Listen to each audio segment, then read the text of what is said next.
말씀은 마가복음 1장 21절 말씀부터 34절 말씀까지 신약성경 54페이지입니다. 마가복음 1장 21절부터 34절 말씀까지 신약성경 54페이지입니다. 다 찾으셨으면 저하고 한 절 한 절 교독하시겠습니다. 그들이 가버나움에 들어가니라. 예수께서 곧 안식일에 회당에 들어가 가르치시매 무사람이 그의 이름에 놀라니 이는 그가 가르치시는 것이 어린이 자와 같고 서기관들과 같지 아니함이더라. 마침 그들의 회당에 더러운 귀신 들린 사람이 있어 소리질러 이르되 나사렛 예수여 우리가 당신과 무슨 상관이 있나이까?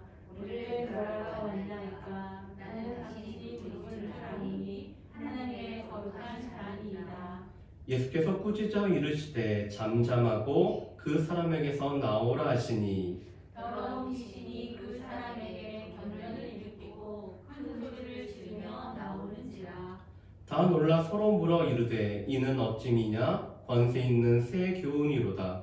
더러운 귀신들에게 명한즉 순종하는도다 하더라. 예수의 손이 곧 온 갈릴리 사방에 퍼지더라. 회당에서 나와 곧 야고보와 요한과 함께 시몬과 안드레의 집에 들어가시니 시몬의 장모가 열병으로 누워 있는지라. 사람들이 곧 그 여자에 대하여 예수께 여짜오되 나아가사 그 손을 잡아 일으키시니 열병이 떠나고 여자가 그들에게 수종드니라.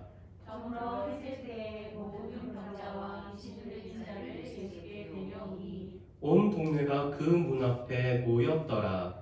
예수께서 각종 병이 든 많은 사람을 고치시며 많은 귀신을 내쫓으시되 귀신이 자기를 알므로 그 말하는 것을 허락하지 아니하시니라. 아멘. 우리가 계속 이 복음서 말씀, 그 중에서 마가복음의 말씀을 우리가 보고 있습니다. 오늘 말씀에도 보면은 곧이라는 단어가 계속 나오고 있죠. 특별히 오늘 말씀은 예수님께서 안식일에 권세 있는 말씀과 또한 권세 있는 행동을 하셨음을 우리에게 말씀하시는 본문입니다. 예수님께서 세례를 받으시고 시험을 받으심으로 말미암아 예수님께서는 공생애를 위한 준비를 다 마치셨습니다. 그리고 사도 세례 요한의 이 투옥은 예수님께서 공생애를 시작하는 시작점이 되었죠. 세례 요한까지는 구약에 속한 사람이었다면 예수님으로 인해서 이제 새로운 시대가 시작이 되고 있습니다. 예수님의 공생애 사역을 요약하면 이렇게 우리가 요약을 할 수가 있습니다. 예수님은 가르치시고 전파하시고 고치시고 제자를 부르시고 제자를 양육하시며 또한 제자를 훈련시키셨던 것이 예수님의 공생이었습니다. 그래서 마태복음 4장 23절과 9장 35절에는 이렇게 말씀하죠.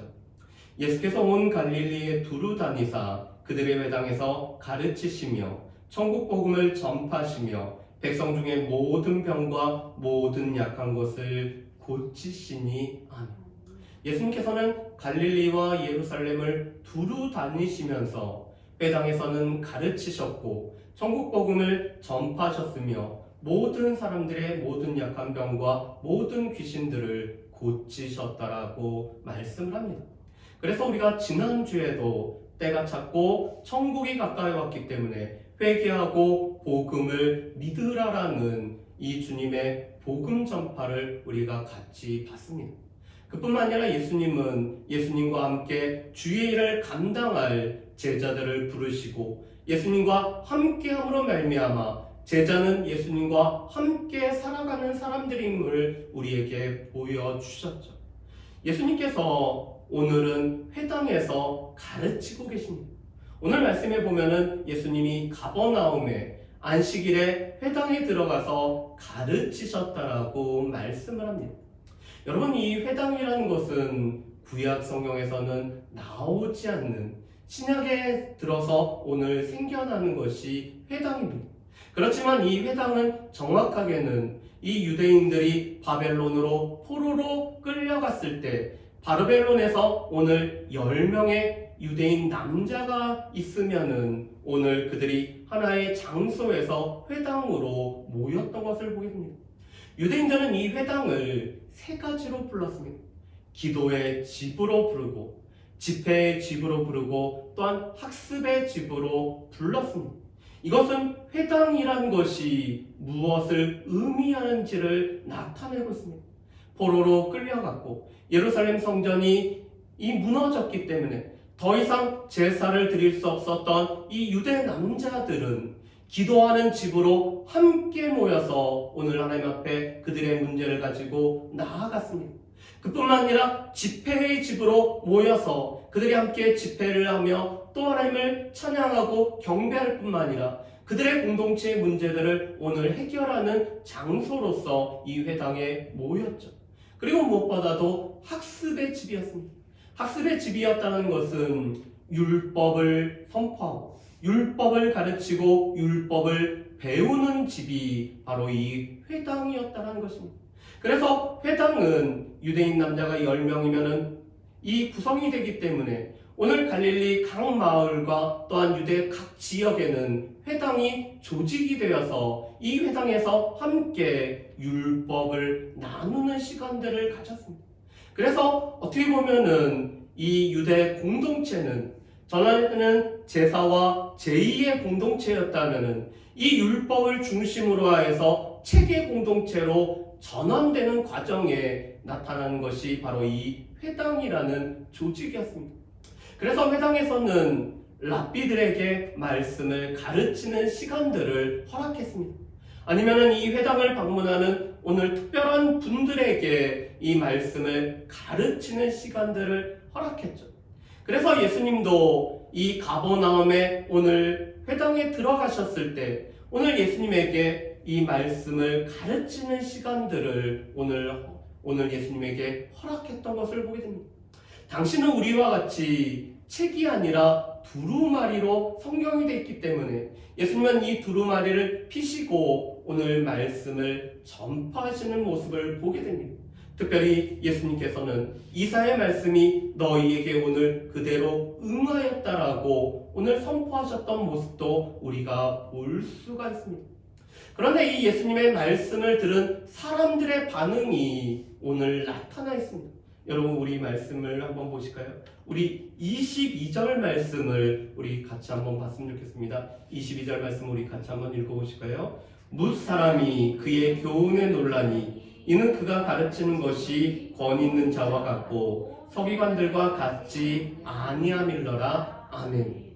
오늘 말씀에 보면은 회당에 있었던 뭇 사람들이 예수님의 가르침을 듣고 그들이 놀라고 있습니다. 왜냐하면 예수님의 가르침은 두 가지 특징이 있었기 때문에 그렇습니다. 첫 번째로는 권위가 있는 말씀이 예수님으로부터 선포가 되고 있었습니다. 두 번째로는 예수님의 가르침은 서기관들과는 같지 않았기 때문에 예수님의 말씀을 듣는 뭇사람들은 놀라고 있습니다. 여러분 그런데 여기서 또 서기관이라는 아주 특별한 사람들이 나오죠. 이 서기관들은 성경을 필사했던 사람들입니다. 지금은 이 인쇄술이 발달했기 때문에 인쇄를 하지만 당시에는 인쇄술이 발달되지 않아서 일일이 받아 적고 일일이 베껴 쓰는 필사하는 사람들이 생겨났습니다. 그 중에서 바로 서기관들은 이 필사하는 일에 오늘 전문가들이 바로 이 서기관들입니다. 그뿐만 아니라 이 서기관들은 성경을 필사하기 때문에 성경을 연구하고 이 성경의 말씀을 가르치는 오늘 사람들이 바로 이 서기관이죠. 그래서 예수님은 예수님의 제자들을 마태복음 13장 마지막 비유로 천국의 서기관 된 우리라고 오늘 선포하고 있습니다. 왜냐하면 우리 또한 서기관처럼 우리 하나님의 말씀을 가까이 할 뿐만 아니라 이 말씀을 잘 설명해주고 해석해야 될 사명이 우리 가운데 있기 때문에 그렇습니다. 그렇지만 당시의 서기관들은 오늘 주님이 원하는 그런 서기관이 아니었을 뿐만 아니라 오늘 사람들도 이 서기관들의 가르침을 들으면서도 그 가르침이 단지 스승들의 가르침을 전해주는 거기 때문에 특별한 도전을 받지 못하고 있었습니다. 당시 서기관들의 문제는 자신들의 스승 또한 위대한 랍비들의 말을 전해주는 수준에 그쳤습니다. 하나님의 말씀을 잘 풀어서 이 말씀을 우리 가운데 들려줘야 되는데도 불구하고 그렇게 하는 것이 아니라 위대한 랍비 누구는 이렇게 말합니다. 그는 우리에게 이렇게 전해줬다라고 오늘 가르치던 것이 서기관이었습니다. 그렇기 때문에 하나님의 말씀을 온전히 이 말씀을 우리 가운데 온전히 선포하시는 그 예수님을 보면서 사람들은 예수님의 이 가르침은 서기관들의 것과는 다르다라는 것을 그들은 분명히 깨달았습니다. 두 번째로 예수님의 말씀은 권위가 있습니다. 예수님의 말씀이 권위가 있는 것은 예수님은 이 말씀의 완성자일 뿐만 아니라 이 하나님의 말씀의 원저자이기 때문에 하나님께서 우리 가운데 원하시는 말씀을 우리 가운데 선포하시는 분이 바로 예수님이기 때문에 그렇습니다. 우리가 마태복음 6장 말씀을 보면은 우리가 5장 말씀을 보면은 옛사람은 너에게 이렇게 말했지만 나는 이렇게 말하노라고 함으로 말미암아 오늘 구약의 하나님의 가장 기쁜 뜻을 우리 가운데 전해주시는 분이 바로 예수님이었습니다. 그래서 예수님의 말씀을 듣는 사람들은 예수님의 말씀에 권위가 있고 권세가 있는 것을 그들은 금방 깨달았기 때문에 오늘 무사람들이 예수님의 가르침에 놀라고 있습니다. 그런데 예수님의 이 말씀이 얼마나 권위가 있는지는 이 회당에서 또 한 가지 일어난 사건으로 증명이 되었습니다. 마침 이 가버나움 회당에는 귀신 들린 사람이 이 자리에 함께하고 있었습니다. 그는 예수님이 하나님의 말씀을 선포할 때 소리 지르며 오늘 예수님이 어떤 분이며 또한 자신과 무슨 상관이 있는지를 오늘 외치고 있습니다. 오늘 이 귀신 들린 자는 예수님이 하나님의 말씀을 선포하고 우리 가운데 온전히 증거하는 것을 그가 지금 방해하고자 소리치고 있다. 여러분들은 혹시 주변에서 귀신 들린 자를 보셨습니까? 이 귀신 들림과 정신병이 이 정신의학적으로 미묘하기 때문에 우리는 이 두 가지를 잘 분별할 필요가 있습니다. 제가 다녔던 학교에는 정신과 의사 선생님이 이 신대원을 다니신 분이 있습니다. 왜냐하면 이분이 보기에는 이 정신과적인 질환인데 이것을 잘못 오해해서 귀신 들렸다라고 보기 때문에 반면에 귀신 들린 자를 귀신 들린 자로 이렇게 잘 치료하지 못하기 때문에 이분이 일부러 신대원에 오셔서 또 이렇게 이 책을 써낸 것이 있습니다. 여러분, 그런데 이 귀신 들림과 정신병의 가장 큰 차이는 하나님 앞에 예배드리고 하나님 앞에 나오고 하나님 앞에서 회복되어지는 것을 방해하는 것은 귀신 들림입니다. 이 나타나는 징조와 나타나는 현상이 비슷해도 오늘 귀신은 하나님 앞에 예배드리는 것을 싫어하고 하나님의 백성이 예배드리는 것을 방해하는 것이 이 귀신 들린 자의 특징입니다. 제가 청년 때 이 작은 교회들이 모여서 에클레시아라는 이 여름 수련회를 이렇게 함께 참여한 적이 있었습니다. 저는 리더로서 이 조원들을 이끄는 과정을 가졌고 저희 집사람은 그때 중보기도단으로 하루 종일 기도하는 시간들, 그래서 저녁 집회만 함께 참여하고 나머지 모든 시간은 이 기도하는 그런 시간에 참여하는 청년 집회가 있었습니다. 그런데 첫째 날은 아무 일 없이 지나갔는데 두 번째 날 저녁 집회가 진행 중에 한 사람이 소리 지르며 오늘 그가 예배를 방해를 하고 있어요. 왜냐하면 하나님 앞에 예배 드리는 것을 싫어하기 때문에 그곳에 있는 모든 사람들이 예배에 집중하는 것을 원하지 않기 때문에 큰 소리 지름으로 말미암아 예배를 방해했죠. 그래서 앞에서 인도하셨던 여러 목사님들이 그 친구를 이렇게 계속 기도하면서 그 제압하고 예배가 진행됐던 것을 기억이 납니다. 여러분, 이렇게 귀신 들린 것의 가장 커다란 특징은 하나님 앞에 예배드리고 하나님 앞에 찬양하고 하나님 앞에 나오는 것을 방해를 하죠. 그런데 지금 이 귀신 들린 사람이 똑같이 큰 소리를 지르며 오늘 이렇게 외치고 있습니다. 여러분 우리 말씀을 한번 보실까요? 24절 말씀에 보면은 이렇게 되어 있습니다. 나사렛 예수여, 우리가 당신과 무슨 상관이 있나이까? 우리를 멸하러 왔나이까? 나는 당신이 누구인지를 아노니 하나님의 거룩한 자니이다. 아멘. 여러분 이 귀신 들린 자를 오늘 마가복음에서 보는 그의 특성인, 그의 본성인 더러운 귀신 들린 자라고 오늘 말씀하고 있습니다. 그의 속성 자체가 더러움으로 가득 찼고 오늘 하나님을 오늘 배반을 했고 하나님 앞에 오늘 반기를 들었기 때문에 그는 더러움에 처했을 뿐만 아니라 또한 이 귀신 들린 사람으로 하여금 사람들을 떠나서 더러운 가운데 거하게 하기 때문에 더러운 귀신이라고 불려지고 있습니다.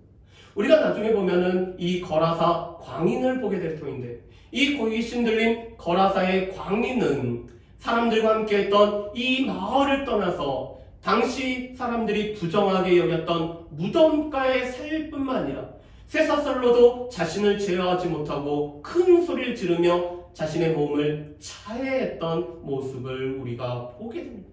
그의 속성은 더러움이죠. 그렇지만 이 영적인 존재이기 때문에 예수님이 누구인지를 알고 있습니다. 당신은 하나님의 거룩하신 자입니다.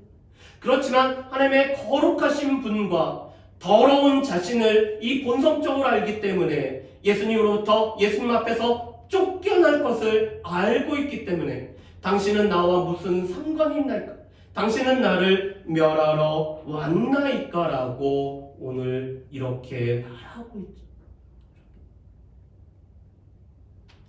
예수님께서 이 땅에 오셨던 목적 중에 하나는 귀신을 멸하기 위해서 오셨습니다. 사탄을 멸하기 위해서 오셨죠.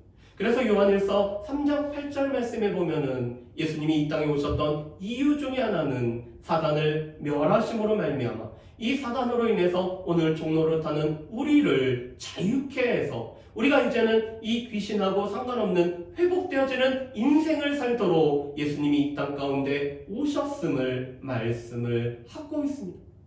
그런데 문제는 이 사탄은, 이 귀신은 예수님이 누군지도 알고 예수님을 믿기도 하고 심지어는 두려워 떨기도 하지만 그렇다고 예수님 앞에 예수님의 권세의 모든 것을 내어드리는 존재는 아니라는 것입니다.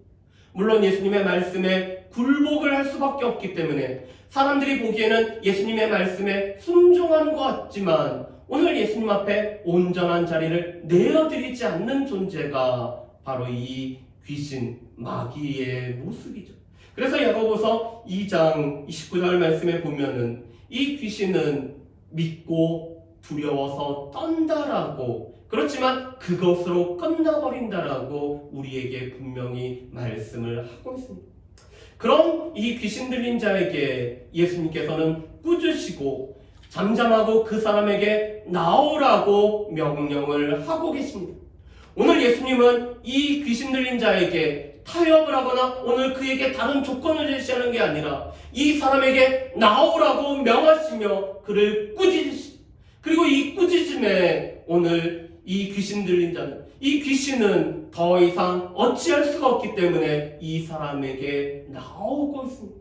그러면서도 온몸을 경련을 일으키고 큰 소리를 지르며 최후의 발악을 하지만 예수님의 이 명령에 오늘 예수님의 꾸짖음에 이 귀신이 떠나가고 있음을 우리가 보게 됩니다. 그래서 사람들은 이 모습을 보면서 놀라죠. 그러면서 오늘 사람들이 이렇게 반응을 합니다. 여러분 우리 27절 말씀을 한번 보실까요? 27절 말씀 보면 이렇게 해야 합니다.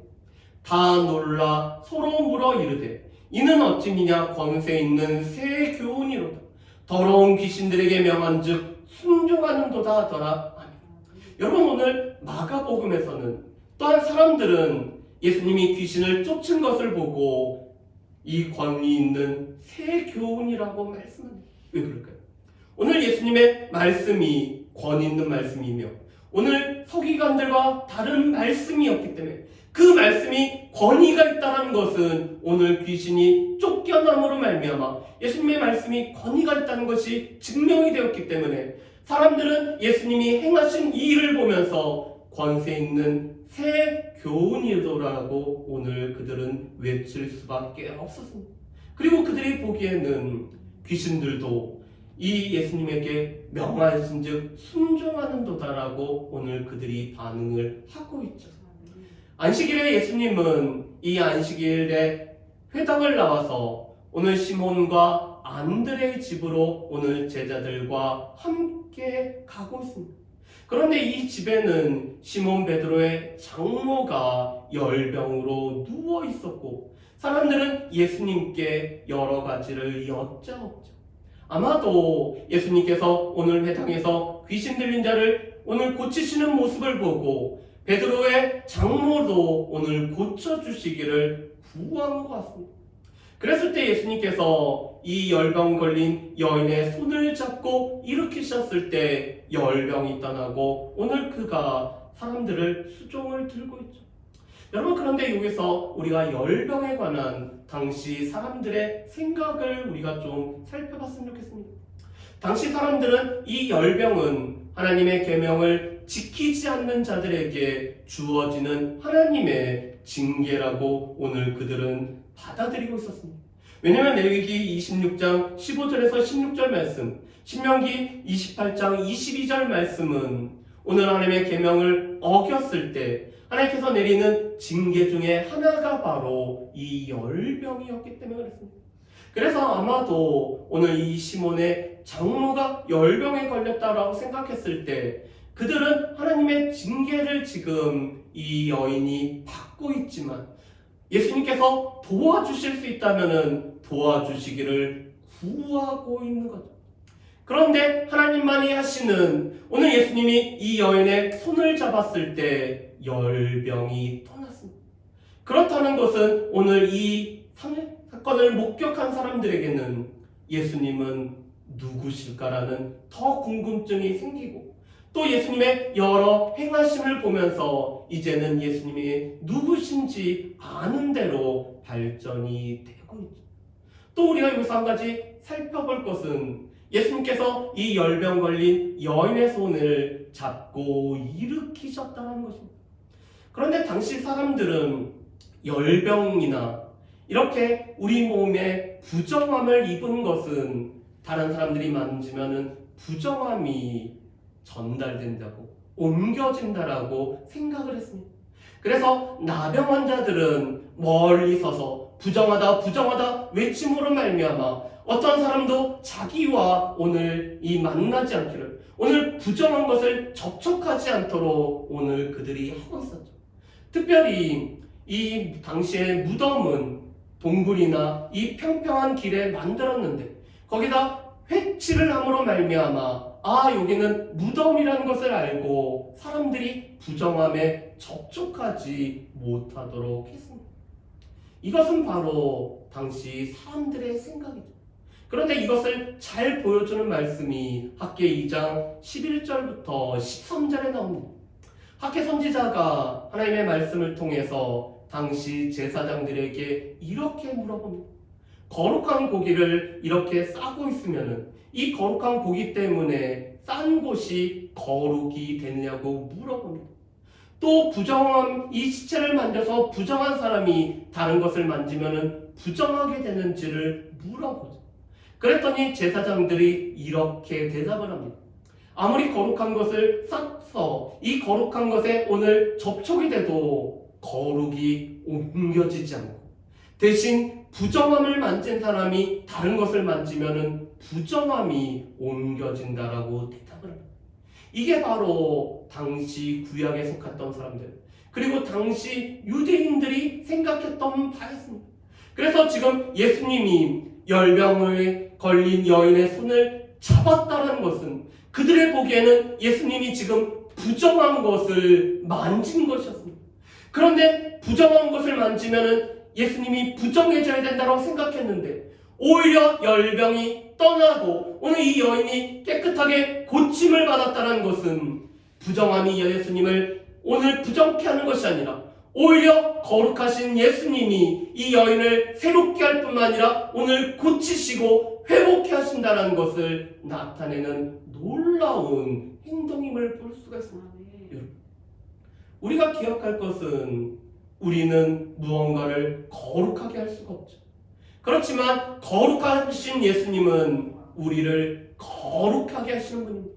그래서 우리가 그 예수님에게 우리가 만져지기만 하면, 우리가 그 예수님과 접촉하게 되면은 예수님의 거룩함이 우리 가운데 우리에게 해당이 되는 것이죠.